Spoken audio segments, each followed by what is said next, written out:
Today. Thanks for making News Channel 5 #1 all day yesterday. I believe in the bright light of hope and possibility. I always have, even in the darkest hours. Tonight, news that Ted Kennedy has brain cancer brings tears in the Senate. My dear friend, I love you. And prayers for his recovery. He's a strong guy and has great heart, and we're confident he's going to be back here. I'm Katie Couric. We'll have the latest on the senator's condition, and we begin a special series on the war on cancer. Funding for this war is drying up just when it's needed most. And it's primary night again. Hillary Clinton is expected to take Kentucky, Barack Obama, Oregon.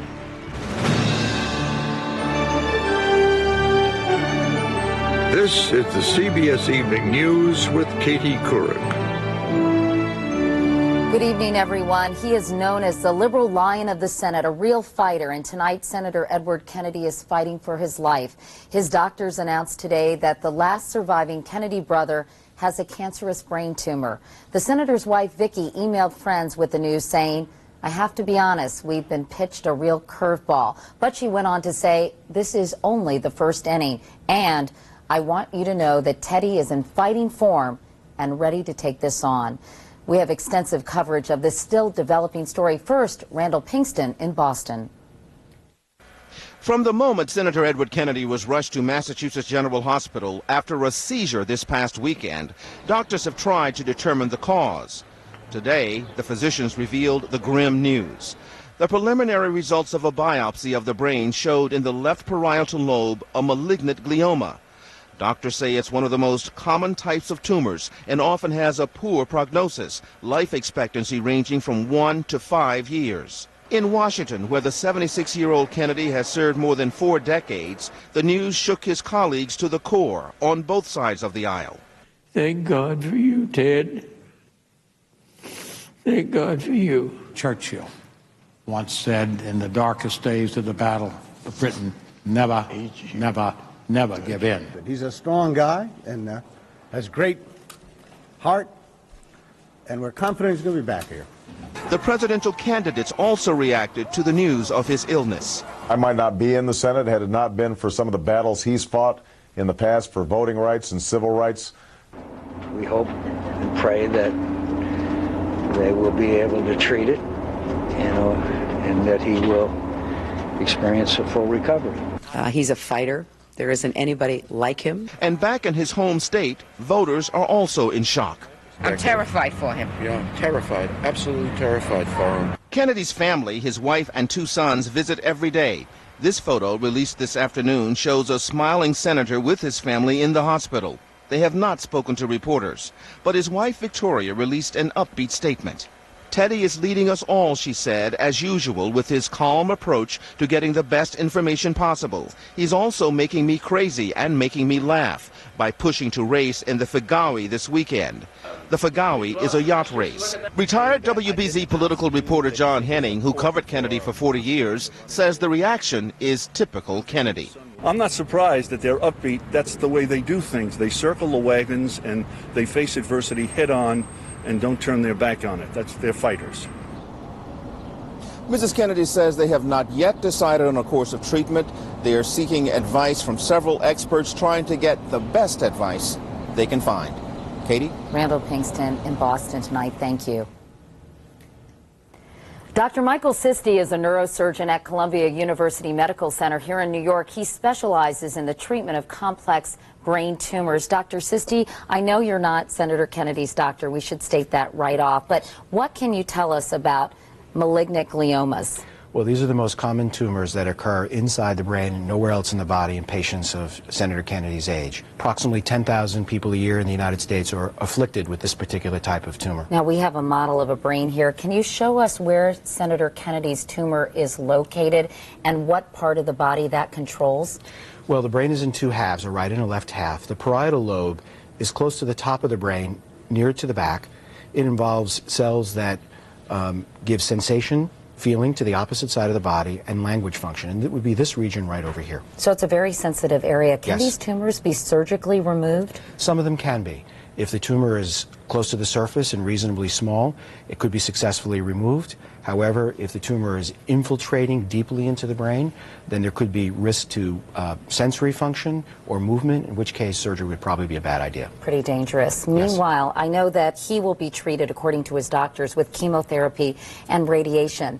I thought the blood-brain barrier kept toxins away from the brain, and therefore chemotherapy wasn't that effective for brain tumors. It does. The brain creates a perfect, pristine environment for itself, and toxins like chemotherapy naturally would not get through. However, recent advances have led to the design of drugs that penetrate this barrier and get picked up by the tumor to a greater concentration than drugs before. What is the standard course of care? You don't know, but there is sort of a first-line treatment for this situation? Once the diagnosis has been established, then radiation therapy, along with an oral form of chemotherapy called Timidar, is what most patients would receive for this tumor.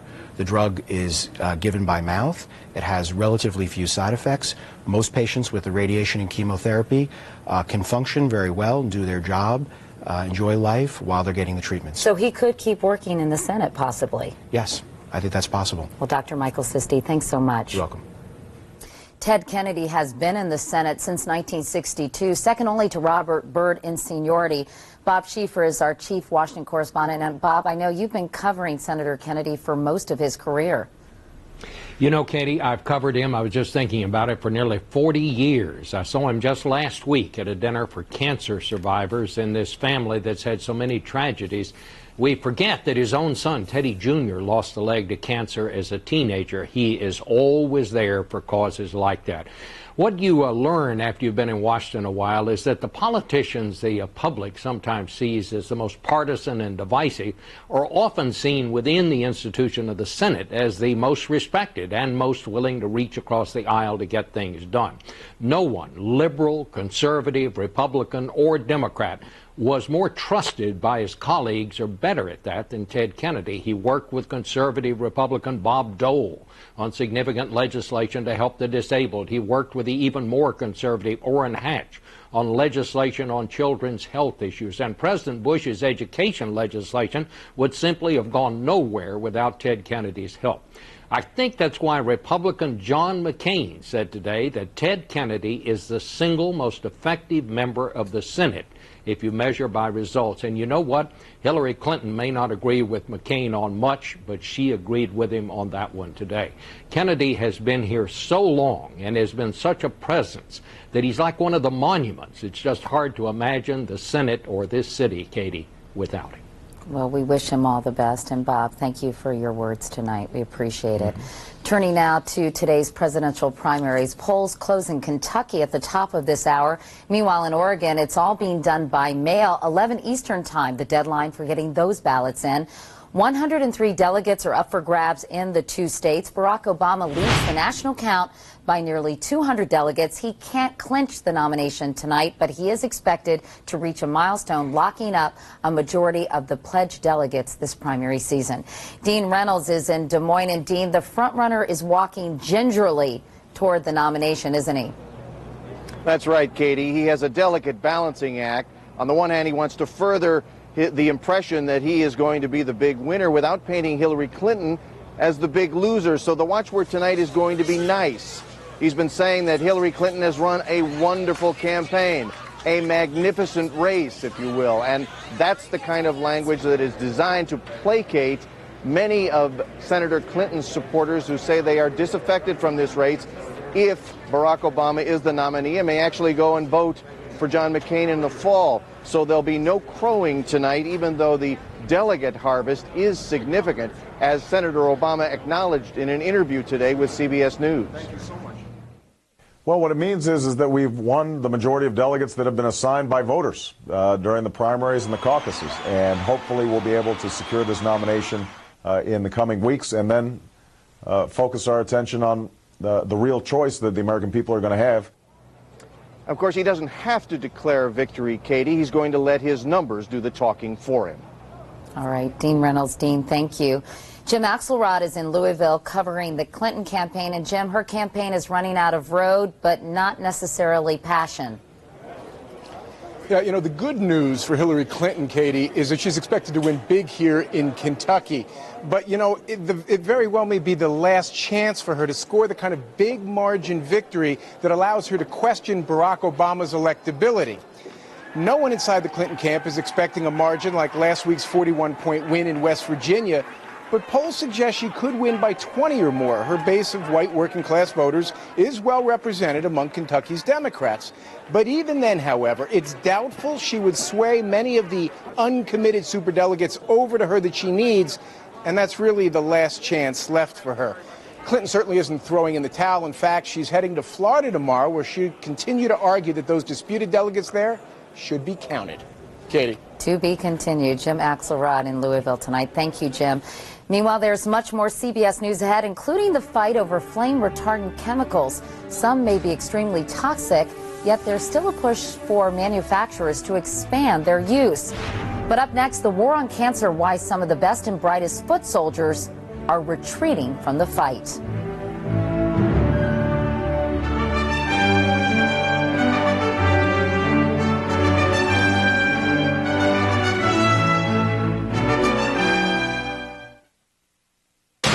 Enterprise, I'm at the repair shop, and I need to rent a car. At Enterprise, we'll arrange to pick you up free and get you on your way.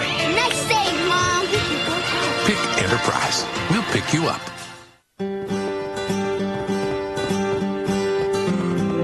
Try a bowl of Trail Mix Crunch cereal and start your day with the great taste of Trail Mix. It's sure to wake up the Trailblazer in you. The trail starts here. Nasal allergy symptoms like congestion can occur at any time, and it's hard to avoid the things that cause them. Prescription Nasonex helps relieve nasal allergy symptoms, like congestion. Maybe that's why 6 million nasal allergy sufferers used Nasonex last year. Side effects were generally mild and included headache, viral infection, sore throat, nosebleeds, and coughing. For more information, talk to your doctor and ask if Nasonex is the one for you. It's time to jumpstart the geraniums and dial up the daisies.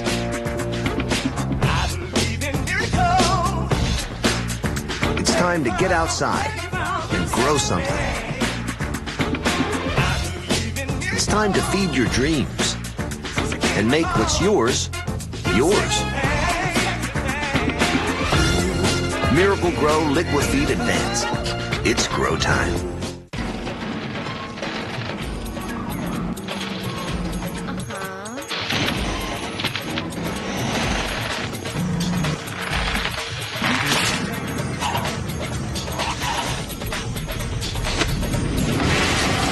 Force Flex trash bags are so strong, one bag is all you need to pick up the pieces from even your biggest disasters.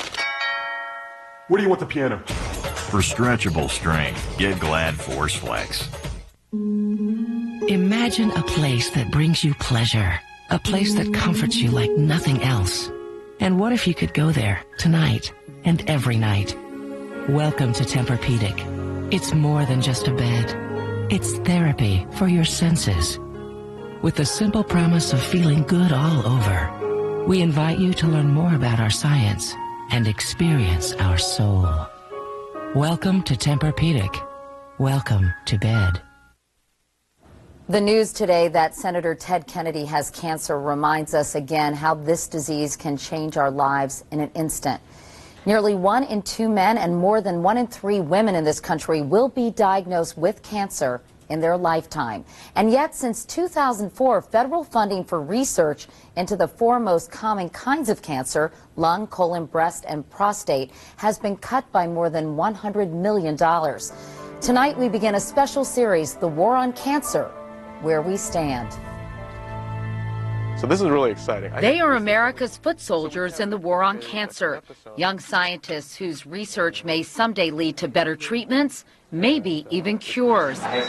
But experts worry this small elite army is leaving the field in droves because government funding, which once allowed cancer research to flourish, is now drying up. How bad is it?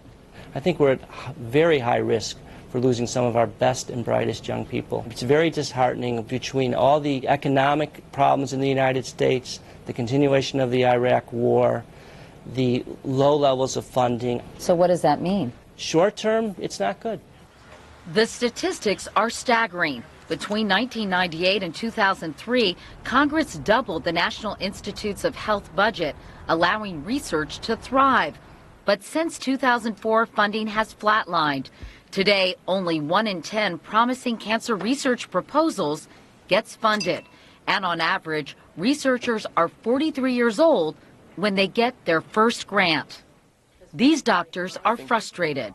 Some of your best ideas need to be funded at an earlier point in your life, so you have the energy and the drive to continue. Is this going to be very damaging to our efforts to lead the pack in terms of novel cancer treatments and medicines for other serious illnesses? America has been the unquestioned leader in biomedical research for a long time, but that primacy is at risk now. Dr. Hun Cho specializes in plasma cell cancer. He graduated from medical school 12 years ago and since then has struggled to fund his research. And he makes only half of what his colleagues earn in private practice. When I reached a point where I was concerned about the future and I had to consider practical matters of staying employed, I had to consider the possibility that I might have to take a job in industry. By industry, he means pharmaceutical companies. And while they are doing research, it's focused on moving drugs into clinical trials instead of basic research, where the creation of new drugs and approaches takes place. Some researchers are getting out of the field altogether to pursue more lucrative careers, sometimes on Wall Street.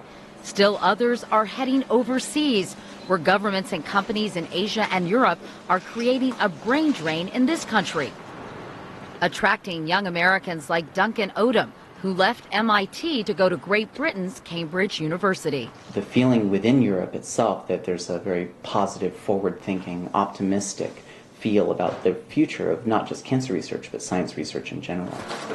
At 38, Dr. Odom runs his own lab, has a staff of 3, and has secured financial backing to the tune of more than $1.2 million a year. The difference is that Cancer Research UK has core funded me indefinitely, which means that these are expenditures that I don't have to think about. Unlike his fellow researchers back in the U.S. Why do you guys do it? Because this is what we love. We've dedicated our lives to advancing the understanding of cancer as a disease and developing new ways of treating it. I'm excited by the prospect of finding something that will actually make a difference. A difference for the more than 10 million Americans currently living with cancer. And when it comes to declining research dollars, they have the most to lose. The war on cancer is not just a fight for money, but also a battle against time. It can take years for the FDA to approve experimental treatments. Is red tape costing lives? We'll have that story tomorrow as we continue the war on cancer, where we stand.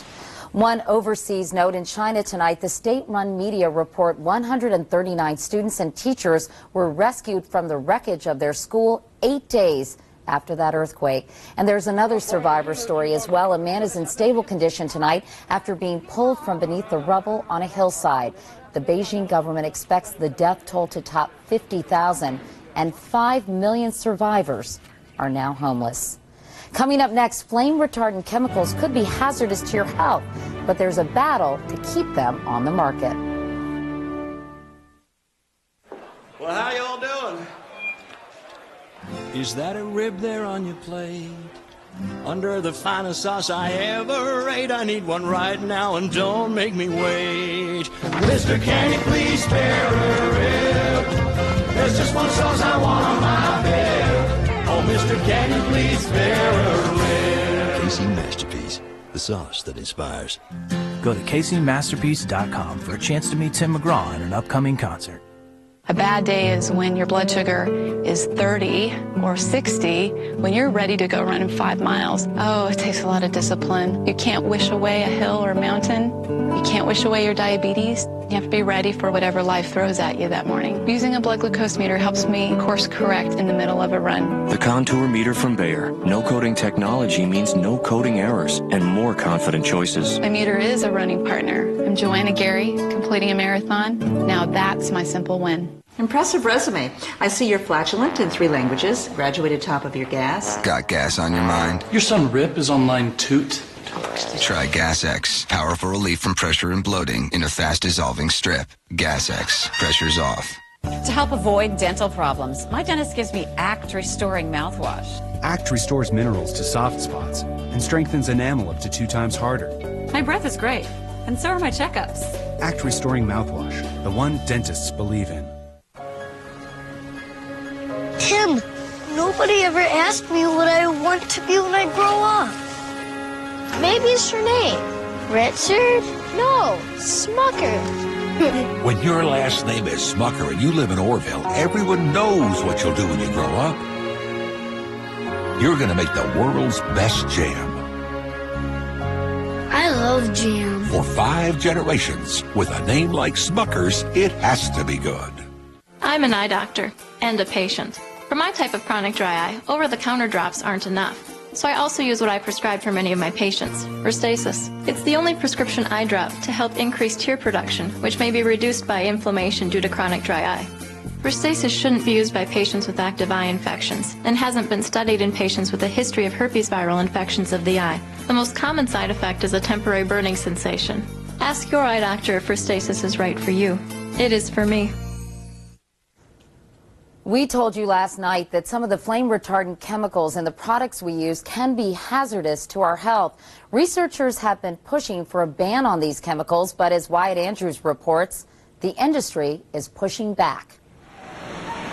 For the last 30 years, to slow down fires, manufacturers have infused millions of pounds of brominated flame retardant chemicals into upholstery, electronics, and children's products. But some chemicals called PBDEs are leaching out, building up in people, and are toxic in animals. They can affect the developing brain, and they can affect the developing reproductive system. EPA senior toxicologist Linda Birnbaum is worried about the chemical DECA, the last PBDE made in America. It causes serious health effects in young animals, a red flag, she says, for humans.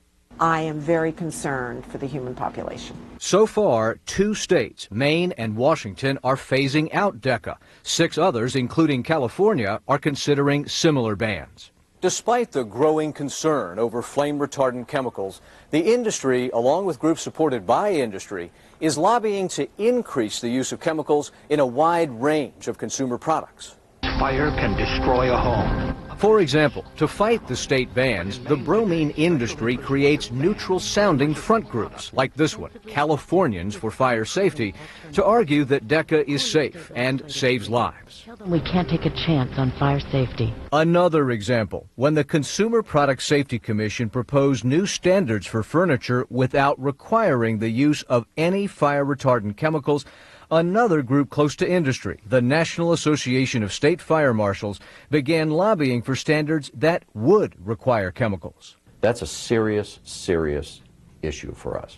Fire Marshals President John Dean says his group is not pro-chemical, just pro-safety. We just don't want to put ourselves in a position of losing more lives and property. But critics point out the marshals have accepted money from the bromine industry and shared a lobbyist, Peter Sparber and Associates. Is there a conflict there where you're sharing a lobbyist with the chemical industry? No, I have not seen it to be a problem. Here's who does see a problem, the nation's firefighters. You think the Fire Marshals Association is too close to the chemical industry? Well, it concerns me. And Harold Schaetberger, who leads the union representing almost 300,000 firefighters, opposes brominated chemicals because they create toxic fumes when they burn. There's other ways to provide time and to inhibit flame spread without using these products that I think are unnecessarily dangerous. Some companies like Dell and IKEA have already phased out brominated chemicals. The bromine industry, which declined our request to go on camera, says studies show DECA is safe. But after 30 years of our literally sitting on PBDEs, most warnings suggest we walk away. Wyatt Andrews, CBS News, Woodbridge, Virginia. When it comes to relieving arthritis pain, you may think some prescription NSAID pain relievers like ibuprofen, naproxen, and meloxicam don't have any cardiovascular risks, but based on the available research, that's not clear. And if you look closer, the FDA requires all these prescription NSAID pain relievers, including Celebrex, to have the same cardiovascular warning. Any prescription NSAID, including Celebrex, may increase the chance of heart attack or stroke, which can lead to death. This chance increases if you have heart disease or risk factors for it, such as high blood pressure or when NSAIDs are taken for long periods. All prescription NSAIDs, including Celebrex, also increase the chance of serious skin reactions or stomach and intestine problems, such as bleeding and ulcers, which can occur without warning and may cause death. With any of these medicines, patients also taking aspirin and the elderly are at increased risk for stomach bleeding and ulcers. All prescription NSAIDs have some of the same warnings, and they all help treat arthritis pain. But since individual results may vary, having options is important. An NSAID like Celebrex may be one option. You also may be surprised to learn prescription Celebrex has never been taken off the market. Actually, based on the available data, the FDA stated that for certain patients, Celebrex's benefits outweigh the risks. But only you and your doctor can make that decision. And if you're concerned about stomach upset, you should know. In clinical studies, a lower percentage of patients taking Celebrex reported stomach discomfort versus prescription ibuprofen and naproxen. What's more, Celebrex can be used with low-dose aspirin. Other prescription NSAIDs aren't generally recommended with aspirin. Celebrex relieves arthritis pain, stiffness, and inflammation. Just one 200 milligram dose provides 24-hour relief. Do not take Celebrex if you've had allergic reactions to aspirin or sulfonamides. For many with arthritis pain, not treating is not an option. Go to Celebrex.com for more information and talk to your doctor about Celebrex and see what's right for you. Understand the risks, see the benefits.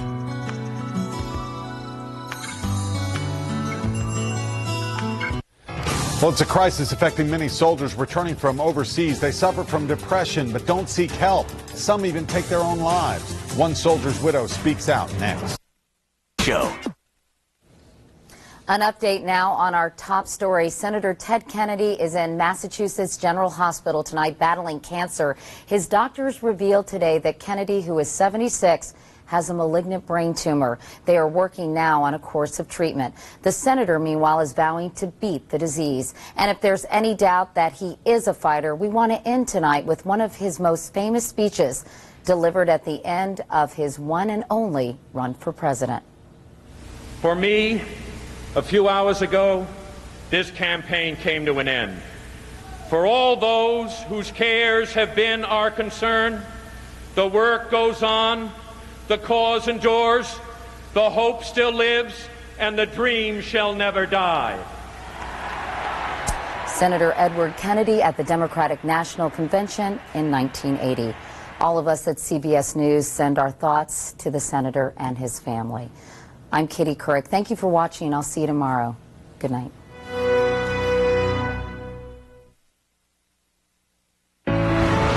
Politics is exciting. These are very serious times. There's no doubt about that. But the political process has a lot of intrigue and humor and surprises. And I think we try to make sure that we give people the pertinent information they need so they can make their own decision. CBS News. Experience you can trust. A new Channel 5 investigation leads to a major shakeup for Metro's 911 center. A major health crisis is putting the men and women who serve our country in danger after they return home. I'm Nick Ferris, live in Dixon County, where a 16-year-old says she escaped two would-be kidnappers. She'll tell us how next. State lawmakers are debating $468 million in budget cuts. We'll have team coverage from the Capitol. And we're live in Kentucky where voters weigh in on the race for the White House. The news is now. From your news and information leader, Tennessee's first and only local news in high definition. This is News Channel 5 at 6. Good evening. Tonight, there's been a shakeup at Metro's 911. Yeah, this follows an exclusive News Channel 5 investigation that got national attention. This afternoon, Nashville Mayor Carl Dean announced he was replacing the center's interim director and putting the operations into the hands of an experienced police veteran. Our chief investigative reporter Phil Williams sat down with the mayor and the police chief, and Phil, they didn't like what they saw in your investigation. Not at all. In fact, Chief Surpass said what he saw made him, in his words, mad as hell. Our exclusive investigation documented numerous 911